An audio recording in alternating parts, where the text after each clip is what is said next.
Welcome to Bid SoCon on a awesome SoCon Saturday. Actually, today here in Asheville, we are live. We're sitting actually at the TV broadcast table, so who knows? We may get kicked out by one of the boys, Dave or Dean, here at some point. Who knows? This is a good spot to do it. So, first and foremost, unreal day, best day of the year for sure. Matt, I'm going to introduce you to my new proposition as the new SoCon commissioner. Asheville, the SoCon tournament will now be just Western Carolina and Furman playing each other every single game, and that's it. They're just going to play each other 8 times. What do you think? I like that a lot. Watching that game, I really felt like neither of those teams deserve to lose. Right. You could make the argument that, those are both 2 of the 4 best teams in the SoCon. Obviously, the 5 that we talked about early in the season is kind of the 5 that's come through as the best. But I move for the motion that they should just get to combine teams and play under Furman's name and play Samford tomorrow. I like the idea there. I hate it. I hate the super team. Yeah. I hate seeing the boys, Woolbright, Trey Jackson, Russell Jones Jr. go out this way. Like none of them had their best game. Robertson too. Yeah. None of them had their best games really. What Kamar Robertson did, but it just sucks. It does every time, especially being in person, seeing like careers end a little bit. There's a human side to it, even though fans don't always see it. We did see a human side. Garrett Heen fouled out, and he was emotional. I was like, bro, you haven't lost yet. I ended up winning, so that was interesting. But for real, it is always upsetting a little bit seeing these guys. And then I went to the Wofford press conference and talked to them and talked about the future a little bit. And Perry was like, man, I can't get over what's going on right now a little bit. So it's always a sad thing. But in saying that, it makes for some great freaking basketball. And today was every bit of that. Samford and Chattanooga took care of business. Samford took down Mercer pretty handily, as did Chattanooga take down Wofford. Wofford definitely put up more of a fight. And then we had the game of the night in WCU Furman, but we also had another unbelievable game that would really be a headliner for most nights in that ETSU. Dominated might be a little too far, but they controlled the game against UNCG. I think manhandled is a good term. Yeah, so we'll get to that. First, we'll talk about this Western Carolina Furman game. It was the game of the night on, a week ago. We've hyped it up a ton. I've gone on another show and I've hyped it up a ton. I've hyped up JP McGee's being the clutchest player on earth. And what does he do? He puts up 28 points tonight. And he didn't really have the clutch shots necessarily. And he made the right decision. He did, absolutely. He wasn't hunting that shot too much, which was good to see. Yeah, it was. And I remember I said it was 69-69.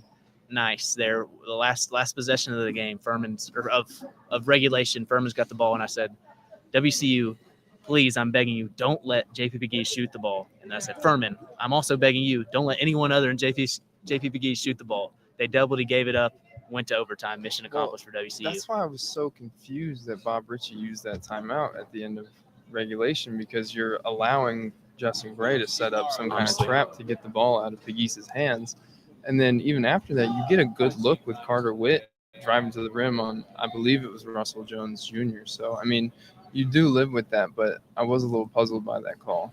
Yeah, absolutely. And I'm always team no timeout unless you're down. If you're down, sometimes I can get drawn up a play, like if you're down 2 or something like that, and maybe even down 3, I'd be team no timeout, because all teams are going to do out of a timeout is not give up a single 3. Like that's all they're talking about, the timeout. And college basketball is the best of it too, especially because you can just get on a broken floor.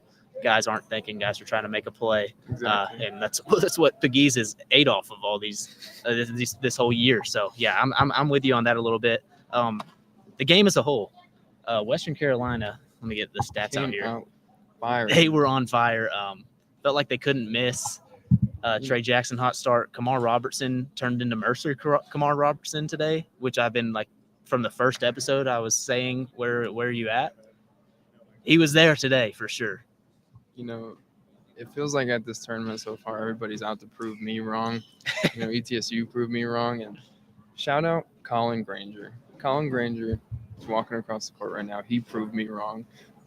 There was about 3 possessions there. He absolutely proved both of us wrong. Midway through the second half, maybe, where Granger just caught the ball down low, and he just looked like the most confident player I've ever seen. He went up and dunked one, made one reverse layup, and each time Jack and I looked across the media table at each other, we were like, what is happening? They split us up. I don't know who's in charge of SoCon media, but they put us on opposite ends. They knew we couldn't be together. That would be a problem. But every time, because we are slight proponents of talking about WC's bigs and how bad they've been this year, but absolutely Colin Granger banged out, and I immediately looked straight at Matt. I was like, what is happening? We both look at each other. It's that connection, that WCU bigs connection. But here's what I actually have in my notes. I had, after he had back-to-back buckets, and it feels like he's been the guy that I thought could make a difference, but he's missed so many bunnies this year. Mhm. I said, is Colin Granger prime Wilt after that? And then here's what I said even more, and this will bother WCU fans. I know you've got to be mad. Because Charles Lampton's a good player. He's a great defender, but he's still, graduate guy. He still is not the most coordinated. And it felt like tonight was a game that, he had some moments, but he got away with some fouls. We're sitting right here by the goal. He got away, 2 or 3 times where he technically defended a shot, and it wasn't necessarily like, I don't know how the refs didn't call it. But in saying that, I was like, Colin Granger's hooping. Yep. Let's put in Charles Lampton. Let's take him out. He just had 4 points and looks built for the moment right now. Let's put in Lampton. And Granger didn't see the floor past that. And then secondly on that, Bernard Pellot was awesome to start the game. He came out and disappeared. He looked ready for the moment, for real, and knocked down a 3, had a couple layups. He's Bernard Pellot's 3 for 3 from the field today, and he doesn't. Did he touch the floor in the second half? I don't know if he did. And I've always been a proponent of him playing the 5 some. Kind of like Bob Ritchie just said, where they took out Garrett Heenan, put in Carter Witt, running a Warriors death lineup where you're just maximizing your shooting, just running, as much offense as you can out there. And can you stop it? We'll see. I don't see why they didn't. Because also, on the other hand, Bob Ritchie, their whole game plan with Woolbright was to double him, send help from the big. And a lot of times coaches won't admit that kind of stuff. But he admitted it, said it, and then he said it again later, talking about we know Lampton's just kind of going to stand under the rim, not going to be much of a threat. And that's paraphrasing. He didn't say exactly that, but he did say he's just going to be standing there. Like, we knew we could bring help from the big. We haven't done that in the past. And also slightly crazy to me, why has nobody else done this? Have I not been watching games close enough? Like, why are we not? And maybe they've been saving it for Asheville for when, it was down to clutch time, but man, they locked up Woolbright for the most of this game. Yeah, he got going late. Yeah, he got going late, but he was a non-factor on offense. Other than, he's going to have the ball every possession. He's going to pass, create for others. But they had him locked down. Alex Williams, Marcus Foster did a great job on him. And then, the help. Cooper Bowser, his length is undeniable. He's a funny guy to look at a little bit, or funny's the wrong word. Ridiculous, kind of like Jake Stevens was last year, where you just or all years, because you just see Jake Stevens just like, dude, his arms are so long, he's so big. Cooper Bowser's the same way. Cooper Bowser's not as sturdy as Stevens was, and hopefully he can grow into that. I do get a little tired of that he's a fresh, like everyone's like, oh, he's just a freshman. Well, he's a redshirt. He's been there a year. He's still got,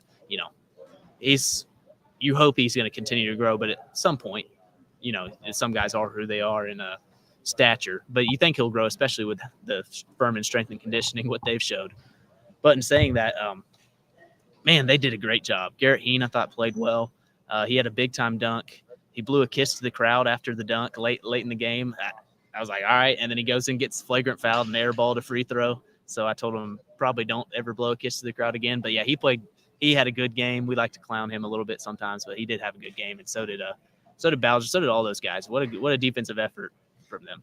Yeah, I was just a little in shock that Pellot never came back into the game because, Bob Ritchie was playing chess basically with Justin Gray when he put Carter Witt back in, and I thought the smart thing to do would be to put Pellot in because A, he would be the biggest guy on the floor, and B, he can still stretch the floor, so you still have shooting out there, and he would have got some kind of mismatch, but they ended up leaving Robertson and Campbell out there, and then you get stuck with matchups like Alex Williams on DJ Campbell, and he basically just put his back to the basket and got what he wanted. So With Lambton, it was a little hard to watch today offensively because he really does just stand down there in the paint, and there's a lot of times where they would double with the 5, and I mean Lambton's standing down there for a lob dunk, and Woolbright throws it up to the rim,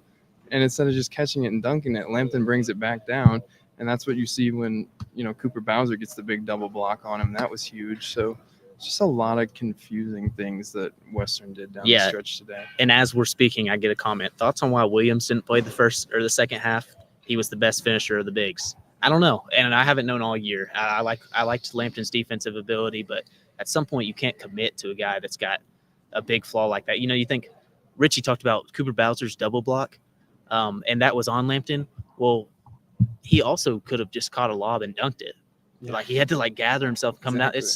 It's just a mixed bag of Bowser being great and Lambton's coordination not always being the best. And then guys like in saying that, Granger hasn't been great all year, and so is Williams.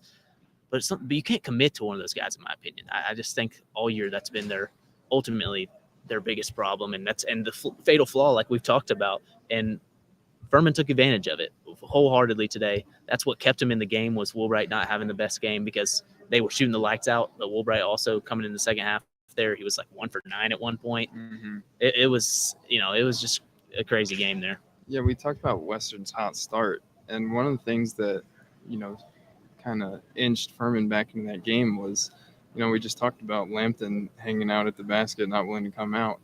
I mean, they just started setting little screens with Garrett Heen to spring shooters open, and Lambton stayed in the paint and wasn't, able to get a hand in the passing lane or hedge the shooter of any kind. So, Pegues and PJ Smith both got open looks towards the end of the first half, and I didn't really see an adjustment from Western heading into the second half. Yeah, absolutely. Secondly here, or not secondly, you got anything else you want to talk about on that game? Oh, let me say this, actually. And I'll talk quieter. PA announcer has not been trained here. It's killing me. I'm trying to think of, he called Jan Zedek early. He was calling JP Pegues in the clutch. JP Pegues now had 28 points. He was calling him PJ Smith. He kept on saying PJ Smith. I'm trying to think. PJ Pegues. Early games he was messing somebody up bad, and I'm totally blanking on who it was. But I was like, dude, has nobody? First of all, he was the name messing up, who it was bad. But then the brutal mispronunciation of names, and then just that's the biggest thing. How has somebody not been here's how you announce every name? Bilal El Shakari or whatever for Wofford. I don't even want to talk about what he said there. It was just unhearable. I was like, guys, let's get with that. But my favorite moment of the day from the staff here was ETSU. Jaden Parker had 2 free throws, and on both the jumbotrons, somebody hit the wrong button, and Western Carolina University's TV spot commercials started playing as Jaden Parker had the ball. Yeah. UNCG all the ETSU was running the fans were furious. They were like, he needs a reshoot. 12% free throw shooter Jaden Parker was going to make it again. But all right, let's move on for now into that game, because ETSU shocked everyone except for me, I guess. Even though I still wasn't that convinced in my own prediction there that they would win. They dominated that game. Jaden Parker, since we're on the topic, I want to give a most improved player award. This is the Bid SoCon most improved player in the middle of the year. Jaden Parker early in the year, I was like, oh, he could be a decent player. I was, I think I tweeted at one point this year, hey, he's, for the future, Parker and Seymour are going to be really good, especially if Parker gets any better. I think he will. Oh, he's better now. The future is now for Parker. I'm really super impressed with him, because he's not some big buff dude, but his length, and he plays so well with his length. I mean, MBJ was taking it right to him, and he was taking the hit and still contesting shots. I thought it was a great game plan from Brooks Savage. They had Jaden Seymour guard MBJ today, and Seymour could absorb that contact, but Parker was just sitting in the help, and he was going to get a full length jump contest on him. I mean, it was tough. And I'm still thinking another physical player. Brown Jones did not get a good whistle today. Now, he also is very physical, but that was just a unreal defense performance, the best of the year without a doubt to me. Any team defense performance has to be ETSU tonight. That was as good as it gets. Yeah, when you look at the box score, Karan Boyd was 2 of 7 from the floor, but his impact on that game was so much bigger than the box Right. score will tell you. He had 6 offensive boards. Offensively, he's not anything crazy, but he's such a good connector for that team defensively. And there was times where I think when Seymour was in foul trouble, he would get switched on to Brown Jones, and he was holding his own down there. So I was super impressed with them. And then, the reason I picked UNCG in this game was I said the Langley twins aren't just going to go quietly into the night after 5 years, and I was wrong. They both ended up in double-figure scoring, but it was not pretty. Guys, how much longer you have here? Like 20, 30 minutes. We can move somewhere else if you want us to. Yeah, we're closing up. Okay. Oh, you're talking about the whole arena. Yes. All right. We'll be back in just a minute, guys. Give it a second.